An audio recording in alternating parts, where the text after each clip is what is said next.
بالله من الشيطان الرجيم. بسم الله الرحمن الرحيم. الحمد لله الذي هدانا لهذا وما كنا لنهتدي لولا أن هدانا الله. من يهده الله فهو مهتد ومن يضلل فلن تجد له وليا مرشدا.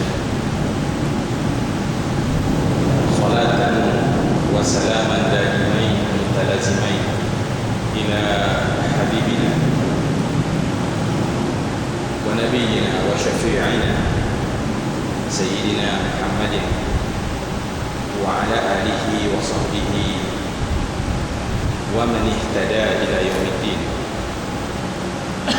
اللهم رب اشرح لي صدري ويسر لي أمري واحلل عقدة من لساني يفقه قولي.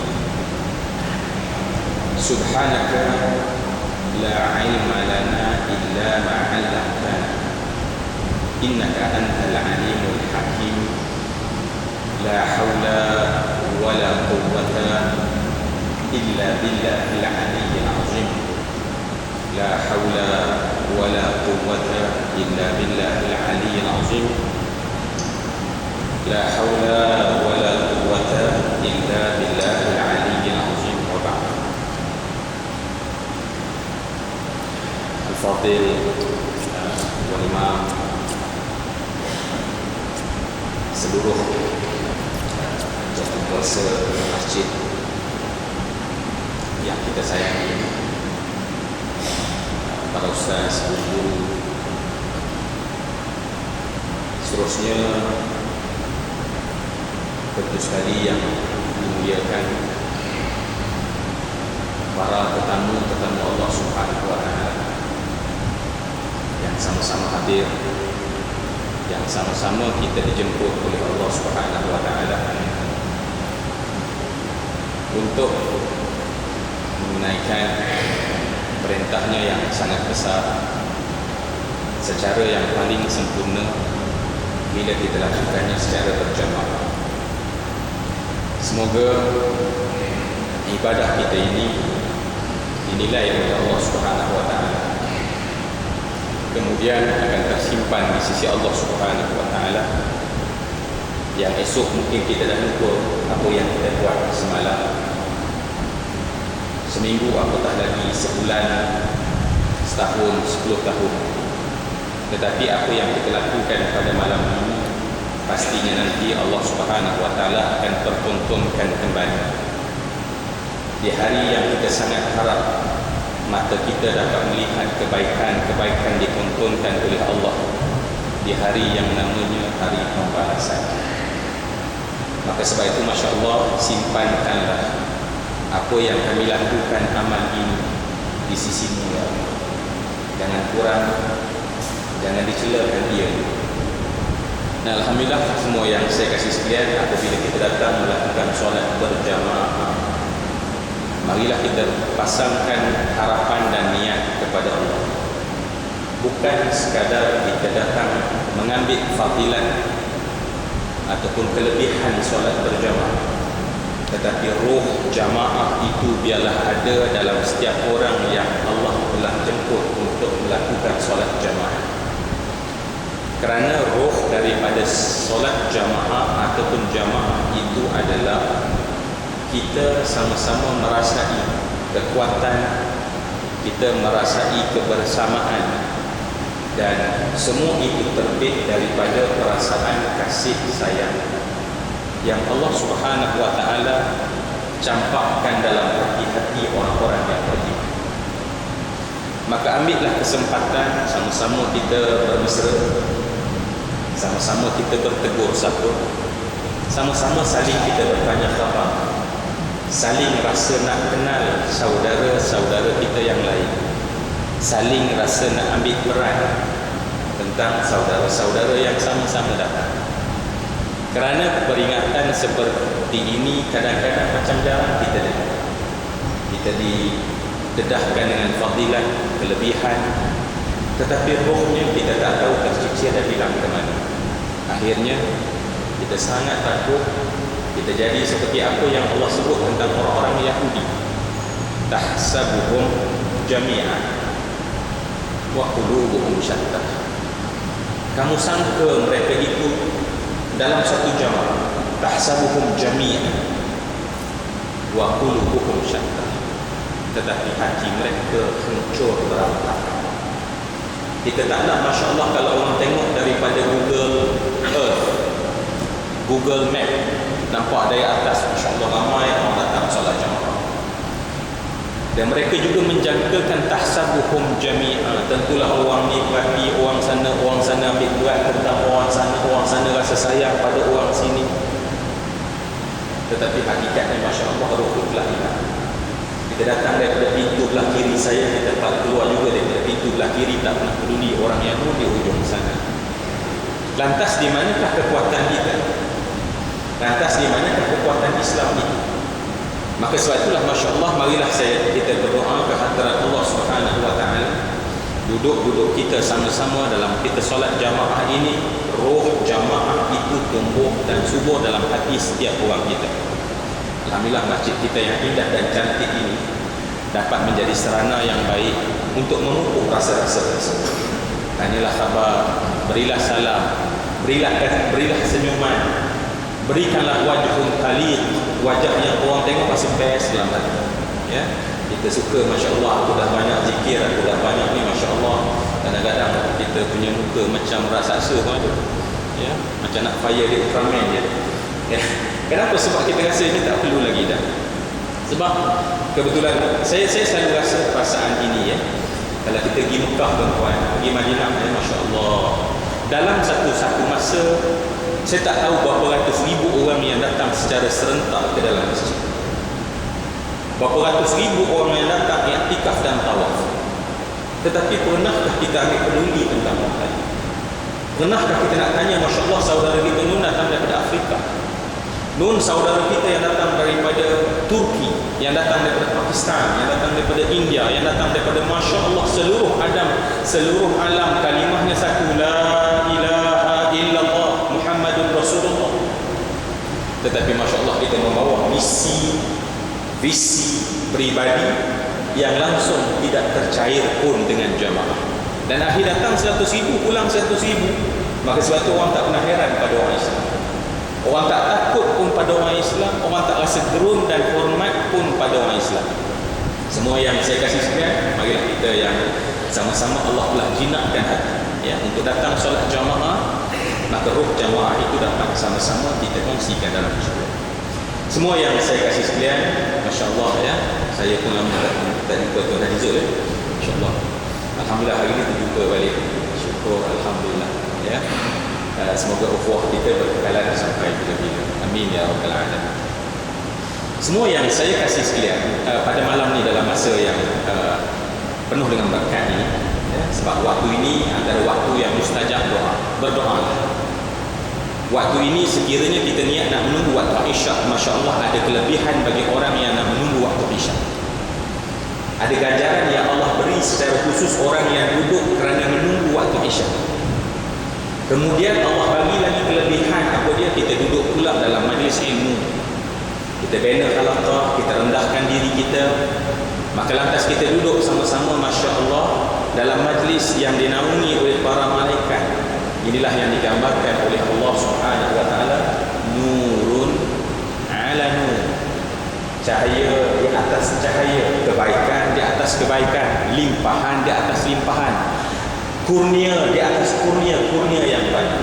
Jadi Masya Allah, pada malam ni, Masya Allah, dalam masa yang ada ni, saya cuba bila fikir dan bersama dengan semua yang saya kasih sekalian, marilah kita tepuk dada kita dan tanya rasa dan iman kita. Dan tidak lebih daripada bincang-bincang kita pada malam ini, hanya semuanya berdasarkan kepada hadis Nabi sallallahu alaihi wasallam, al-qayyisu man dana nafsa wa amila lima ba'da al-maut. Ini adalah hadis yang diriwayatkan oleh Imam At-Tirmizi, juga dikeluarkan oleh Imam Ahmad. Kata Nabi sallallahu alaihi wasallam dalam sabda baginda, orang yang bijak bijak itu adalah orang yang bijak, orang yang pintar. Siapa kata Nabi orang pintar pada pandangan Nabi? Siapakah orang bijak pada pandangan sudut pandang Rasulullah? Kata Rasulullah, orang yang bijak dia ada satu sifat. Sifatnya adalah dia suka menghitung dirinya sendiri. Orang yang sentiasa hitung dirinya sendiri, seorang yang suka terjun dan menilai dirinya sendiri, seorang yang suka membuat justifikasi tentang dirinya sendiri, seorang yang suka Masya Allah menyemak dirinya, Masya Allah bagaimana hari ini berbanding semalamnya, orang yang Masya Allah hari ini berbanding dengan Rasulullah dan para sahabat. Ini kata Rasulullah orang yang bijak. Dan apabila itu berlaku, dia akan lahir satu buah, namanya adalah wa'amila lima ba'dal maut. Dan kemudian dia ada satu rasa untuk beramal untuk hidup sesudah matinya, untuk satu lagi kehidupan sesudah mati. Maknanya kita bukan hanya fokus untuk hidup yang tak bila kita dijemput pulang oleh Allah, tetapi ada yang lebih penting adalah aku nak buat satu amalan yang akan dapat kuraih sesudah daripada kematian. Mari kita jadi orang bijak dan kemudian kita berdasarkan pada ayat Allah Subhanahu wa taala sebagai bahan bincang kita pada malam ini. Saya nak petik daripada surah Ibrahim, surah yang ke-14, ayat yang ke-24, ayat yang ke-25. Allah Subhanahu wa taala berfirman, A'udzu billahi minasy syaithanir rajim. Alam tara kaifa daraballahu mathalan kalimatan tayyibatan kasyajaratin tayyibah asluha thabitun wa far'uha fis sama' tu'ti ukulaha kulla hinin bi'idni rabbiha wa yadribullahu al-amthala lin-nasi la'allahum yatadhakkarun.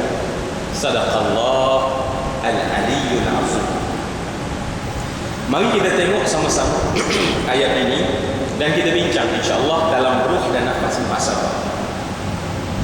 Kerana alhamdulillah saya kira kalau kita telah dijemput oleh Allah Subhanahu wa taala, dan alhamdulillah ramai yang saya lihat bulan sudah kita sama masih ada pada bulan ini, masya-Allah. Program tahun dulu pun saya tengok, masya-Allah, saya masih menangkap beberapa wajah, masya-Allah, maknanya istiqamah. Maka Allah Subhanahu wa taala membuat satu perbandingan. Mari kita bincang perbandingan ini. Allah Subhanahu wa taala menyatakan bahawa alam tara, adakah engkau tidak melihat? Adakah kamu tidak melihat, kata Allah Subhanahu wa taala, bagaimana kaifa daraballahu mathalan, bagaimana Allah telah membuat satu perbandingan, kalimatan tayyibatan, kalimatan tayyibatan, kalimah yang baik. Kalimah yang baik adalah kalimah yang bila dituturkan oleh mulut kita, kalimah la ilaha illallah, itu adalah kalimah tayyibah. Sekarang semua orang menuturkannya, alhamdulillah. Ya, kita menyebut la ilaha illallah dengan pelbagai wajah. Sama ada kita menyebut dalam tasyahud kita, asyhadu an la ilaha illallah wa asyhadu anna Muhammadan Rasulullah.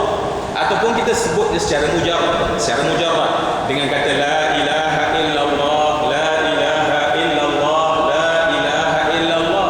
Apa yang sedang kita sebut? Kalimatan tayyibatan, kalimah tayyibah. Maka kalimah tayyibah ini Allah kata, Allah perumpamakannya seperti, ya, sebab kadang-kadang dia sangat bersifat subjektif. Kita menjangkakan bahawa dia ada satu kalimah yang kita tuturkan, tetapi Allah Subhanahu wa taala menerangkan kepada kita dia bukan hanya satu kalimah yang dituturkan, tetapi menjadi satu lembaga yang sangat bertindak bagi diri setiap orang. Dia bukan hanya ungkapan la ilaha illallah, la ilaha illallah, la ilaha illallah. Walaupun memang ada hadis Nabi sallallahu alaihi wasallam, qala la ilaha illallah dakhala al-jannah. Barang siapa yang kata la ilaha illallah dakhala al-jannah. Sebab tu dalam satu riwayat menceritakan Haji Wan. Dalam satu riwayat menyatakan bahawa Masya Allah, pernah Nabi menyampaikan hadis ini dan seorang sahabat menyampaikan kepada orang lain dan sampai kepada Sayyidina Umar. Sayyidina Umar tanya pada sahabat ini apa maksudnya. Sahabat ni kata, Nabi kata, man qala la ilaha illallah dakhala al-jannah. Barang siapa kata la ilaha illallah masuk syurga. 3 kali ditanya oleh Sayyidina Umar Ibn Khattab. Apa Sayyidina Umar buat? Tang, dia bagi pelempang ke orang yang cakap. Berdakwah zaman dulu bukan senang ya. Tak macam kat masjid kita ni, Masya Allah. Baik-baik belaka, Masya Allah. Masya Allah, terkejut dia. Dia hanya menyampaikan apa kata Nabi. Ya, Nabi kata, balighu anni walau ayah. Sampai walau satu ayat. Sekarang aku sampaikan kepada Sayyidina Umar. Tetapi Sayyidina Umar lempang kan? Zaman dulu mudah, tak macam sekarang. Zaman sekarang susah, tidak ada tempat rujuk. Ya, apatah lagi bila semua orang nak jadi pakar rujuk. Maka Masya Allah rujuk pada Nabi SAW. Maka Masya Allah bila tengok Sayyidina Umar yang melakukan perbuatan tersebut, lantas ditanya pada lelaki ini, kif, bagaimana jadinya? Maka dia kata, aku hanya sampai apa yang kau sampai ya Rasulullah. Man qala la ilaha illallah dakhala al-jannah. Orang kata, barang siapa man qala la ilaha illallah dakhala al-jannah, barang siapa kata la ilaha illallah masuk syurga. Maka Rasulullah berpaling kepada Sayyidina Umar. Apa maksud wahai Umar? Kenapa kamu lempang dia? Apa kata Sayyidina Umar? Aku tanya dia apa yang ada di sebalik apa yang disebut oleh Nabi. Dia tidak menjawab. Aku takut, kata Sayyidina Umar. Aku takut perkara ini didengar oleh orang dan hanya mengambil mudah. Apa mengambil mudah? Menjangkakan bahawa qala la ilaha illallah thumma kafar, dan merasakan bahawa dah boleh masuk syurga. Sebut je la ilaha illallah, tak payah buat apa. Semayang tak payah, tutup aurat tak payah, berukhuwah dengan orang tak payah, zakat tak payah, puasa tak payah. Memadai kata Nabi, man qala la ilaha illallah dakhala al-jannah. Maka sebab tu kata Nabi, aku nak ingatkan dia. Masya Allah, hikmah yang ada pada Sayyidina Umar. Maka sebenarnya kalimah la ilaha illallah yang disampaikan oleh para sahabat tadi, Allah Subhanahu wa taala menerangkan dalam Al-Quran. Kalimah la ilaha illallah itu kalimah tayyibah. Maka kalimah tayyibah ini seperti kata Allah, syajaratil tayyibatin. Dia sama seperti syajarah tayyibah. Kalimah tayyibah, maka Allah buat perbandingan sama macam syajaratin tayyibatin. Nah, kalau kita tengok dalam tafsir, Masya Allah, kebanyakan para ulama bersetuju bahawa syajaratin tayyibatin adalah syajarah tamar, at-tamar, pohon tamar, pohon kurma. Maka kalimah yang baik itu sama macam pohon kurma. Kalimah yang baik itu sama macam pohon kurma. Ya, tapi kalau kita di sini nak sesuaikan dengan tempat, saya tak berapa selesa dengan kurma, saya rasa dah lebih sesuai kalau lah durian musangking, silakan. Kerana Allah sebut secara nakirah, Allah sebut secara umum. Kalimatan yang penting mesti pohon itu pohon yang baik, pohon yang baik, pohon yang memberi manfaat. Ya, sebab ada orang suka sangat musangking, okey, Masya Allah, kita bagi musangking. Jangan pokok ketung sudah, sebab konotasinya tak baik. Ya, sebab Al-Quran kalau konotasinya tak baik, tak boleh terjemah cara itu. Ya, tak boleh terjemah cara begitu. Ya, saya pernah bawa. Saya kadang-kadang bila baca, Masya Allah, saya pun tengok, Masya Allah, kenapa apa istimewa sangat pohon ini? Ya, pohon tamar ini. Saya pernah bawa seorang orang Arab, Masya Allah, ya, lalu highway Lebuh Raya Pantai Timur, di Lebuh Raya Pantai Timur. Masya Allah, orang Arab ni, Masya Allah, tengah bawa, dia kata, ya akhi qif. Wahai, dia kata, ya akhi qif. Allahu Akbar. Highway tak boleh berhenti kalau rosak saja. Ya, saya kata tak boleh. La. Dia suruh berhenti. Berhentilah, kita pasang hazard tu. Dan saya tanya, di mana ya Syekh? Wallahi gannatu tamar. Wallahi gannatu tamar. Dia kata, wallahi demi Allah, Arabnya suka wallahi, wallahi jannatu tamar, wallahi kebun tamar. Buatlah sekata Syekh ni. Dia kata, ya Syekh, hada laysat tamar, hada khilaf sawi. Laysat hadhihi yani syajarah tamar, walakin hada khilaf sawi. Oh, dia pun macam apa lain malu dia tu. Dia tanya saya soalan, kamu umur hada khilaf sawi? Ini kelapa sawit berapa umur dia produktif? Masya Allah, saya pun tanya soalan terbayang kita nak jawab walaupun memang duduk area Felda. Saya pun hentam saja, Masya Allah agaknya tak salah. Ya, saya kata 25 ila 80 ya, ila 50 ya. Saya kata 25 sampai 50 tahun dia boleh hidup. Ya, Dia tanya saya soalan, dia kata, hal anta ta'rif kam umur li al-qamar? Hal anta ta'rif kam umur li al-qamar? Kau tahu tak dia kata berapa umur tamar? Saya kata, Syekh, ini kelapa sawit pun anak confused. Macam mana nak boleh jawab itu tamar? Masya Allah. Masya Allah. Dia kata apa semua yang saya kata, tamar boleh hidup sehingga 1000 sana, 1000 tahun. Dia punya keupayaan survival dan jangka hayatnya Masya Allah tamar. Mungkin kerana itulah Masya Allah, sebab tamar ni Masya Allah, kalau dia duduk di padang pasir, yang padang pasir itu setengah daripada keadaan Masya Allah, kalau ribut pasir Masya Allah, satu bukit boleh berpindah. Janganlah buat apa landmark rumah saudara belakang bukit pasir, tak jumpa lepas tu. Sebab bukit pasir boleh pindah ke tempat lain. Sebab butir ni Masya Allah, kalau kita genggam pasir yang betul-betul di padang pasir Masya Allah, dia sambung macam air, dia boleh keluar kat celah-celah. Halusnya kadar survival tamar, dia nak kena pegang sebutir pasir tersebut untuk dikekal hidup selama 1000 tahun. Patutlah Masya Allah. Dan ini disebut maklumat-maklumat tambahan. Kenapa Masya Allah syajarah ini dipilih untuk dijadikan contoh? Kerana Musangking Masya Allah, peminat Musangking ya, mungkin Masya Allah, minta maaf, mungkin baru dicuba hybrid pun mungkin dah boleh dalam 30 tahun agak. Wallahualam, biasanya dah mati ya. Mana kadar survivalnya tak berapa kuat.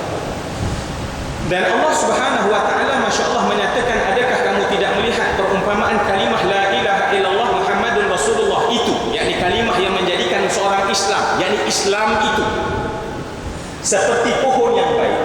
Secara ringkas, apa yang ada pada sebatang pohon? Yang ada pada sebatang pohon yang pertama adalah asluha thabitun. Asluha thabitun, akarnya thabitun, yang mencengkam bumi. Pohon pertama mesti ada akar yang mencengkam bumi. Yang kedua, wa far'uha fis sama, faraknya, dahannya terngadah ke angkasa.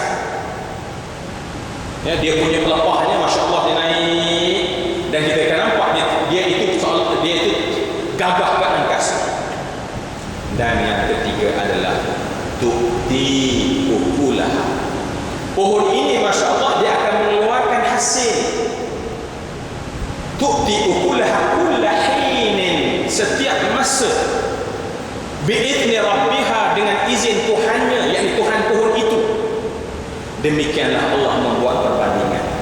Semua yang saya hormati dan saya kasih sekalian, mari kita sama-sama, Allah dah buat perbandingan, mari kita lihat dalam diri kita. Kita yang menuturkan kalimah asyhadu an la ilaha illallah wa asyhadu anna Muhammadar Rasulullah, adakah kalimah itu telah benar-benar tumbuh dalam diri kita, telah mengakar dalam diri kita, telah menjulang dalam diri kita, telah menumbuhkan hasil seperti yang sepatutnya? Kita buat sama-sama koreksi diri.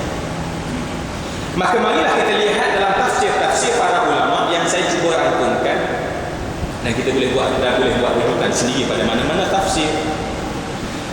Pertama sekali, Masya Allah, bila sebut seseorang itu menyebut kalimah la ilaha illallah, atau bila menyebut kalimah la ilaha illallah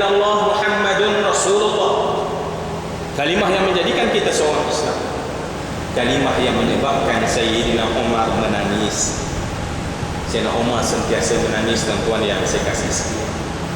Dia sentiasa menangis sejak hari pertama dia datang jumpa Nabi, mengetuk rumah Arqam bin Abi Arqam di kaki bukit Jabal Abi Qubais. Setelah adiknya menulis satu perjanjian yang adalah engkau tidak mengapa-apakan Muhammad, sign perjanjian depan aku, kata adiknya yang telah memeluk Islam pada ketika itu. Sayyidina Umar sign perjanjian, disimpan perjanjian, baru ditunjuk Rasulullah sedang berada bersama dengan para sahabat di kaki bukit Jabal Abi Qubais, di rumah Arqam bin Abi Arqam yang merupakan markas yang pertama Rasulullah menyampaikan dakwah secara sirran, secara rahasia. Masuk saja Sayyidina Umar yang memegang pedang yang digunakan, Masya Allah, setiap malam dia asah pedang, setiap malam asah pedang, sambil berkata, pedang inilah yang bakal memenggal kepala Muhammad, dan jangan siapa-siapa cuba bunuh Muhammad. Jangan siapa-siapa berani membunuh Muhammad, li'annani ana uqatiluhu, sebab aku yang akan bunuh dia. Ingat, kan nak protect dah, dia nak bunuh. Jangan lain potong lain, aku nak bunuh. Dengan pedang itulah, dalam keadaan bergemuruh jiwanya, diketuk rumah dan bila dilihat melalui pintu rahasia, maka seluruh para hamba lari dan menyuruh di balik-balik tabir. Sehinggalah Sayyidina Hamzah Asadullah bercakap pada Nabi, ya Rasulullah, aku buka pintu, dia datang dengan baik, aku layan dengan baik, dia datang dan sebaliknya, aku layan secara sebaliknya. Rasulullah kata, tak, aku buka pintu. Rasulullah buka pintu, masuk Sayyidina Umar.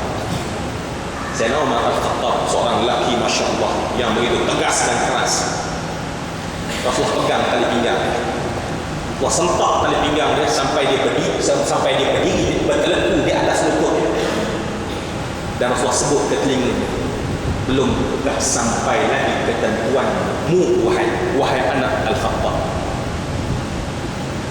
belumkah sampai lagi ketentuanmu buatmu wahai anak Ibnu Khattab. Sebab Rasulullah rupanya berdoa setiap malam, Allahumma a'izzil Islam, ya Allah muliakanlah Islam ini, Allah, sama ada Sayyidina Umar ataupun Abu Jahal. Islam diperlukan orang, ya Allah, dan orang yang aku nak sangat Allah, antara dua ni kau pilih dan berilah, ya Allah. Datang Sayyidina Umar sekarang, Masya Allah, Allah pegang dan sentak. Dan pada saat itulah, dalam keadaan bertahun air mata keluar daripada mulut Sayyidina Umar ibn al-Khattab, Ashhadu an la ilaha illallah wa ashhadu annaka Muhammad Rasulullah. Ibnu Mas'ud berkata, kami tidak pernah rasa bangga sebagai jadi orang Islam di peringkat awal, melainkan pada ketika kami mendengar Sayyidina Umar baca Ashhadu an la ilaha illallah wa ashhadu anna Muhammadar Rasulullah. Dan para hamba keluar daripada balik-balik tabir rumah tersebut sambil bertakbir, Allahu Akbar, Allahu Akbar, Allahu Akbar. Sehingga takbir tersebut, ya, kalau kita tengok kaki bukit Jabal Abi Qubais sekarang ni, tak jauh sangat tempat istana tak sekarang ni dengan Kaabah, tetapi takbir para sahabat itu didengar oleh mereka yang hari itu kata Ibnu Mas'ud sangat indah buat kami. Tetapi semua yang saya kasih sekalian, sejak daripada hari itu Sayyidina Umar tidak pernah berhenti menangis. Hanya kerana, ya Allah, syukurnya aku dapat mengucap kalimah la ilaha illallah Muhammadur Rasulullah. Yang kita tak pernah menangis pun kerana Allah pilih kita jadi orang Islam. Hak kita menangis sebab duit kita hilang, yang kita nangis sebab harta kita diambil orang. Semuanya tentang dunia. Kita tak pernah menangis kerana Allah Subhanahu wa ta'ala. Yang kita tangiskan, yang kita risaukan adalah dunia yang hilang daripada kita, tetapi bukan Allah yang beri dan kurniakan nikmat yang sangat besar. Maka kali itu marilah kita tengok kalimah la ilaha illallah yang berharga tadi. Rupanya Allah kata, Masya Allah, dia bukan kalimah, tetapi Masya Allah satu benda yang seperti pohon yang lengkap. Bagaimana lengkap? Dia mesti ada asluha thabitun. Asluha thabitun adalah akarnya yang Saya nak ringkaskan saja.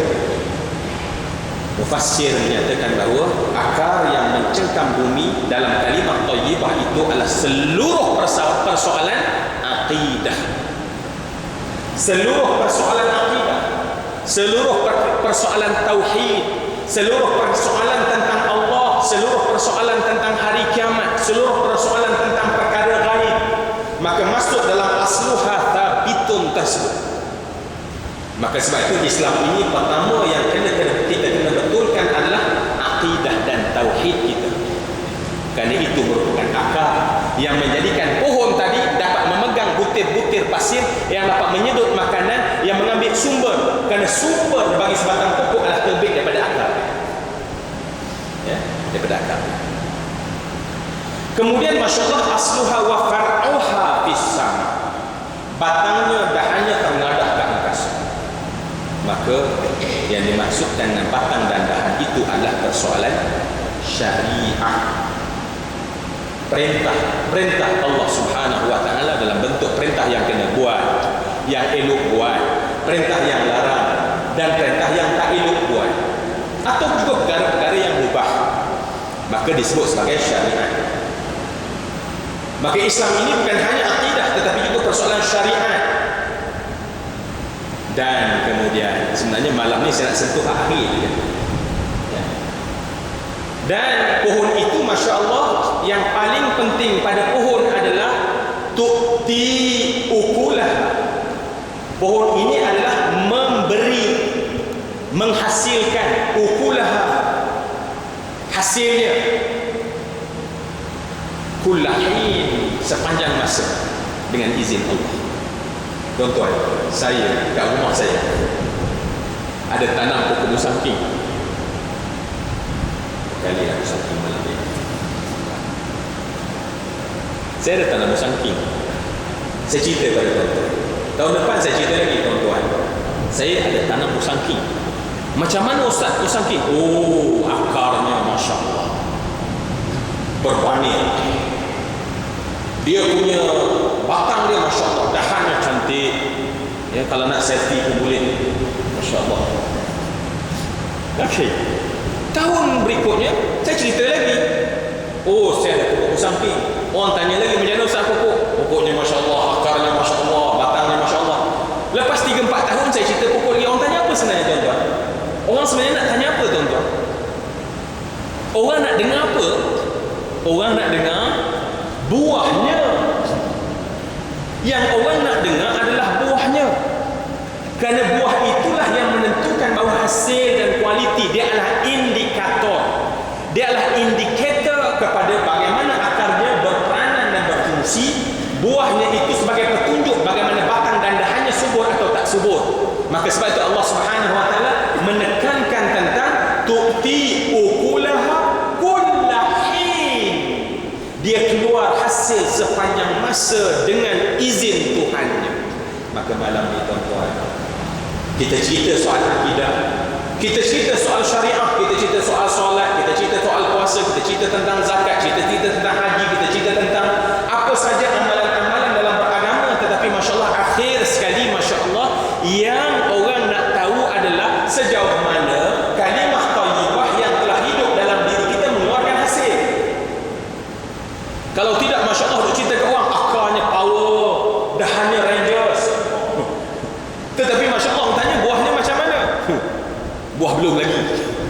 Esok cerita lagi. Masya Allah, inilah yang berlaku dalam dunia Islam semua yang saya kasih lihat. Kita azan apa? Saya tahu macam mana azan apa? 2 minit lagi. So minit.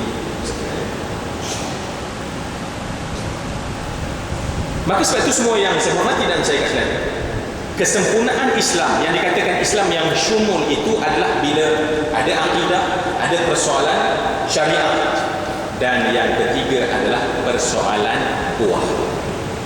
Saya melihat dalam tafsir yang kebanyakannya menyatakan buah itu adalah persoalan akhlak. Persoalan akhlak. Dan kemudian daripada pecahan persoalan akhlak itu yang sangat menarik, yang sangat kongsi, yang boleh kita jadikan bahan rujuk kita sama-sama. berbuah atau tidak berbuah pohon Islam dalam diri kita, berbuah atau tidak berbuah pohon agama kita dalam diri kita. Karena dikatakan bahawa buah itu, ya, sebahagian dari mufassir menyatakan bahawa buah itu apa dia? Apabila lahir buah itu adalah yang disebut sebagai halawatut ta'ah wa lazzatul khidmah. Halawatut ta'ah dan lazzatul khidmah. Berbuah pohon itu bila berlaku dua perkara. Jadi insyaAllah saya rasa kita boleh tunggu waktu azan. Kita buat pesanan lagi je masuk waktu azan. Tolong ingat bahawa buah yang kita nak kena cek dalam diri kita, yang inilah yang orang semua sedang tunggu, kita semua sedang tunggu daripada buah Islam yang begitu indah dan cantik ini adalah halawatut ta'ah wa lazzatul hikmah. InsyaAllah. Jangan mana-mana. Nah, boleh nak duduk.